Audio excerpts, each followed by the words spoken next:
একটা সমঝোতা তৈরি করা হয়েছিল। আমাদের সভাপতি বলছিল যে আমরা সমঝোতাকে ফিরে আসছি, আর মানুষ বুঝতে পেরেছিল 11 দলের বাচ্চাটাই হলো ইসলামের মধ্যে।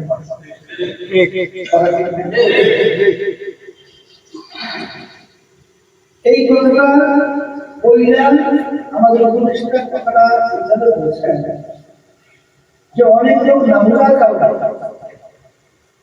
ইসলামী আন্দোলন বাংলাদেশের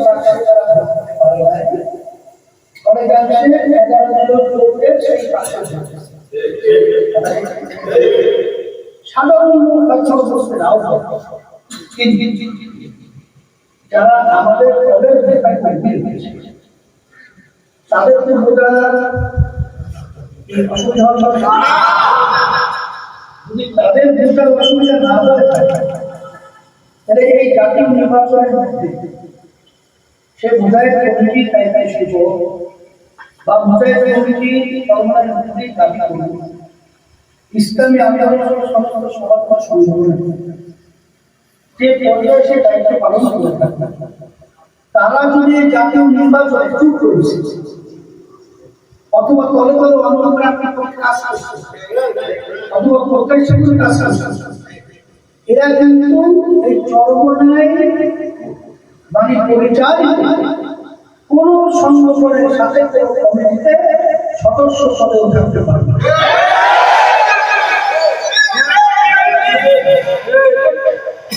সেখানে যদি কোন একজন কোন কমিটির তৃণমূল পর্যায়ে যদি কোনো দায়িত্বে নেওয়া হয়, যদি কোনো জেলা কমিটি নিয়ে থাকে, যেই দায়িত্ব সেটা দেবে তারাও কিন্তু এই দোষী। থানা কমিটির কোনো দায়িত্ব যদি নিয়ে থাকে তারাও এই দোষী। কেন্দ্রীয় কমিটির উদ্যোগ নিয়ে থাকে তারাও এই দোষী। পরিষ্কার ঘোষণা করছে একেবারে তৃণমূল পর্যায় পর্যন্ত জেলা থেকে শুরু করে কেন্দ্র থেকে শুরু করে যারা জাতীয় নির্বাচনের সময় এই অবস্থান একটা অবস্থায় ছিল, নির্বাচনের সময় শুরু করেছে আমাদের হাসপাতালের কাজ করে অথবা দলে দলে অন্যের পক্ষে সহযোগিতা বা আন্তরিকতা পক্ষে অথবা প্রকাশ এই কেউই কোনো তৃণমূল একেবারে কোনো কমিটির সদস্য থাকতে পারবে না। সে মুজাহিদ হোক আর সে আন্দোলন সহযোগিতা অনেকে বলতে পারে তাইলে আমাদের কমিটি পুরো হবে না।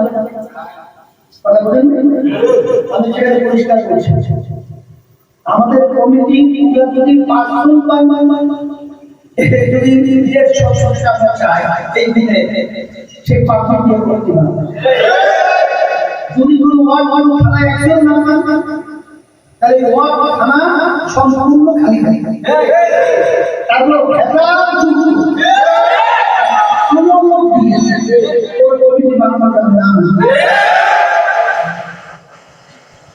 আমি সারা দেশে সম্পর্ক করার পরে দেখেছি যত গন্ডগোল তৈরি হয়েছে এই দুটো মোনা এবং এই ভেতাদের কারণে।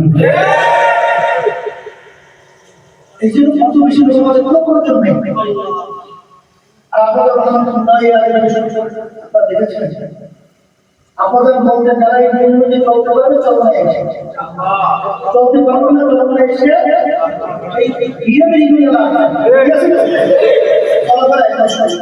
জানে না এই বিষয়টা আর দ্বিতীয় কথা হলো আমরা সমঝোতা করেছিলাম এর মূল